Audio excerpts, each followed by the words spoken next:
तर नमस्कार मंडळी, स्वागत आहे तुमचं आपल्या एका नवीन व्हिडिओमध्ये. तर सकाळी सकाळी छान आहे ना स्वयंपाक रेडी झाला होता. वेदाला छान जेवायला दिलं, आम्ही देखील जेवण केलं आणि नंतर आम्हाला जायचं होतं शेतामध्ये. आणि वेदा बघा किती छान रेडी होऊन शेतात निघाली होती. पण तिला काही आम्ही शेतात नेणार नव्हतो, तिला आजीबाबांजवळ ठेवलं होतं आणि आम्ही दोघी गेलो होतो शेतामध्ये. तर शेतामध्ये जाण्याचं कारण असं होतं की ऊस आणि कांदा लाभला आहे, त्याच्यामध्ये ना खूप जास्त गवत झालं होतं.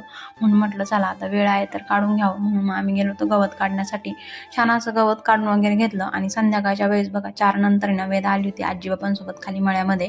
कारण तिला आहे ना आमच्याकडे यायचं होतं. ती दिवसभर आजीबाबांजवळच होती. नंतर मग बघा बाबांच्या अशी खांद्यावरती बसून खाली आली होती शेतामध्ये. आल्यावरती बाबांनी ना तिला आमच्याजवळ उतरून दिलं होतं आणि नंतर आल्यावर ना ती पण आली होती आमच्याकडे इकडे गवत काढू लागायला.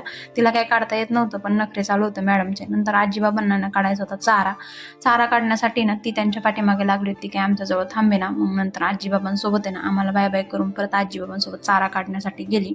ती गेली आजीबाबांसोबत आणि मग आमचं काम चालू होतं. नंतर मग संध्याकाळच्या वेळेस ना आम्ही निघालो होतो घरी येण्यासाठी. घरी येताना बघा बाबांनी असं घासाला पाणी लावलं होतं आणि किती छान वातावरण झालं होतं.